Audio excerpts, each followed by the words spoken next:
Okay, we're going to have a quick look at Glenda's Gannett image. I'll just drag it into Photoshop here now. Zoom in a little bit. This is a rough JPEG taken from Facebook, so it's quite compressed.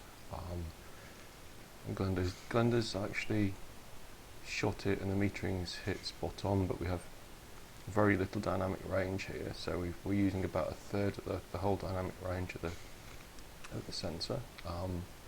So technically, had it been exposed way up over to the right here, we'd have an awful lot more detail to cope with, as long as you don't blow out any of the highlights on the bird. We could then pull it back in post-processing to make it look correct, but not have anywhere near as much noise, but that's what we have. If you have a look at the data here, we have RGB values around 100 in the blacks here, around 180s in the whites.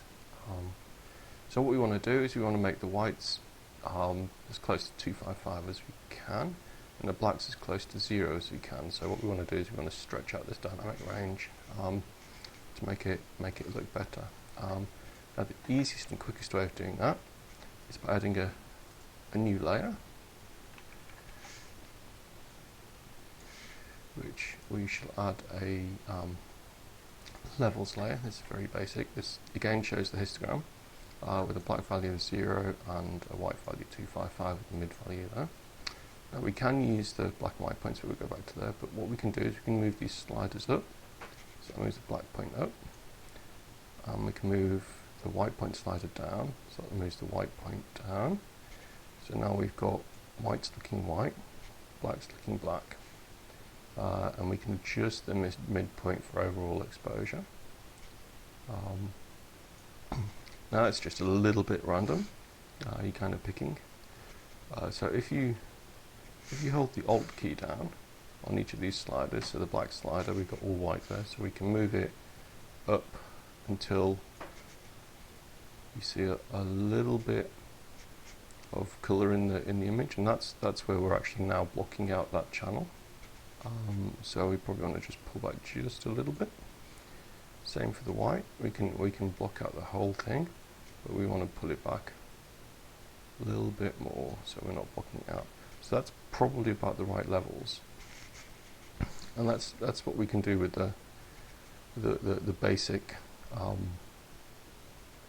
basic levels. Or we can, if we reset it back to where it was, we can use this to pick the black point, and that will set as the black point, and we can use this to pick the white point, and that will show us the white point,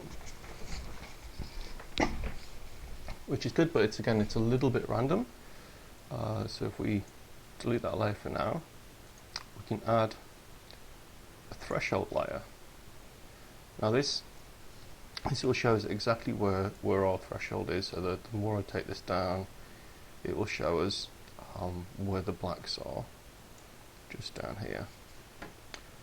So we can add a colour sample tool point. We can add that just on the black point there, and again we can take this up to the white point, back a little bit, and add another colour sample tool there. So we've got 2 points here. We switch that layer off. So that's the absolute white point, that's the absolute black point. So when we come back to add our levels point again, we know exactly where we're going to click to get the best dynamic range. So that's given us quite a good image there to work from. I mean, hopefully Glenda has a better source file than this. We can do this again with the curves layer. So we can, again with the curves layer, gives us a bit more editability in the contrast, so we can click on the black level spot here and the white spot here.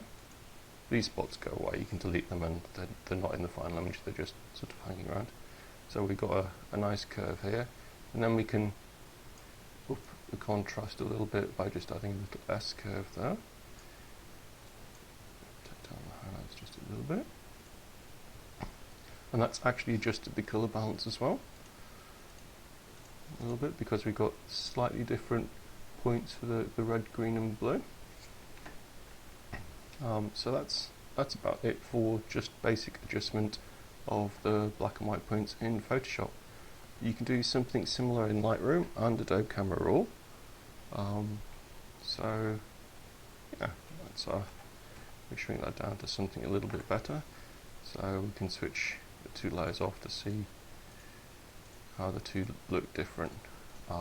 Had this been exposed to the right and a proper raw file, we would get an awful lot of nice detail out of this.